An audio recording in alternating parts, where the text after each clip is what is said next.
Don says, after the veil, in our particular case now, we have in the circuitry of which we were speaking what you would call a blockage that first occurs in orange ray.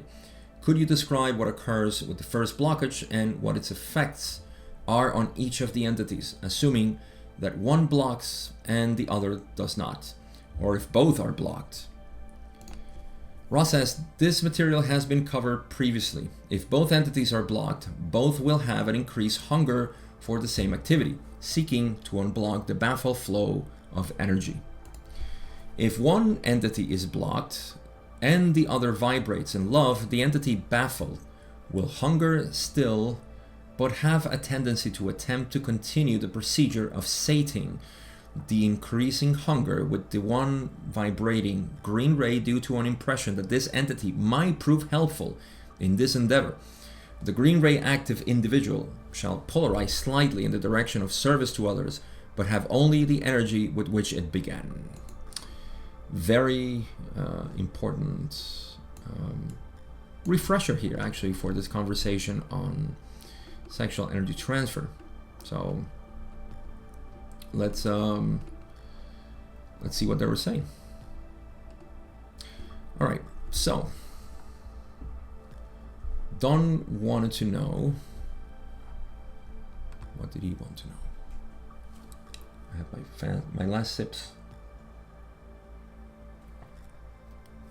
This is a great mug. It's been over an hour since I brewed this tea and it's still warm. I love it. Anyhow, after the veil, in our particular case now, the circuitry we call blockage first occurs in orange ray. Could you describe what occurs with the first blockage and what its effects are on each of the entities? So yeah, I guess Don didn't remember that they talked about this, but this is the effect of increased hunger for sex, something that I myself am very, very much familiar with, because I can see my blockages, my own blockages, and the effects of that, which is to continue to seek sex. So that's what's happening, okay? Ra covered this before, and so they say, this was in session 30 something, I think. So you can go watch that session if you want. All right, what do they say here? 26 and 32. That was the big conversation on sexual energy transfer.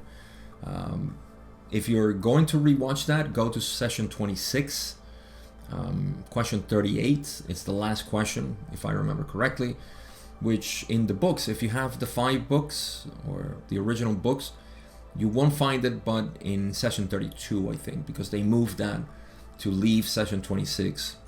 It was the last question and they talked about sexual energy transfer, and so they decided not to put it in session 26.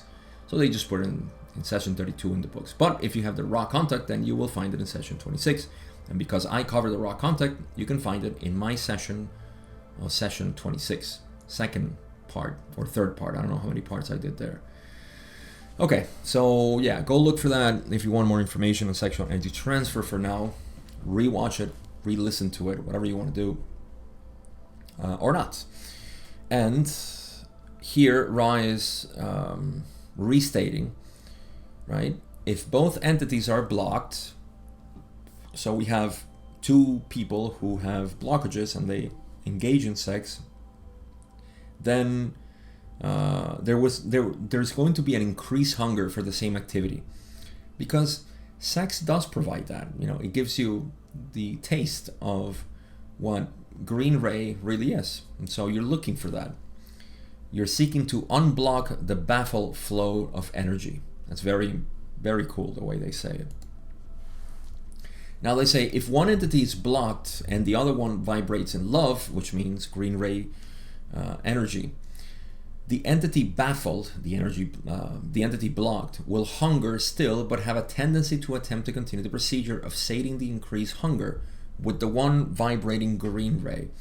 So it seems like you get attached to somebody who is loving. So the one that is blocked will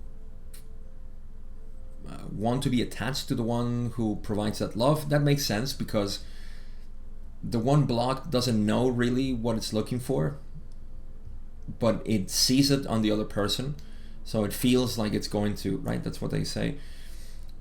They're under the impression that this entity, the one vibrating in green ray, might prove helpful in this endeavor of sating that hunger. The green ray active individual shall polarize slightly. So the other person who is vibrating in green ray love will polarize slightly in the direction of service to others, but have only the energy with which it began. So it won't increase its energy. I don't know if that means that it won't crystallize itself, but it will definitely polarize to some degree. So that's what we have when we have a situation of somebody being blocked or both being blocked.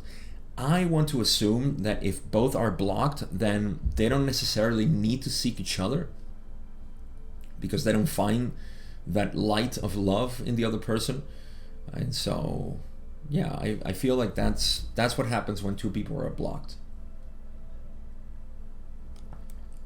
Now, I won't dare to say who is blocked and who's not. I think we should all think of ourselves first. I know it's easy to say, oh, that's what my boyfriend or girlfriend, right, they were blocked and they had issues. I don't know about the others. I only know about me. Where am I blocking my energy centers? And that's a topic for another day.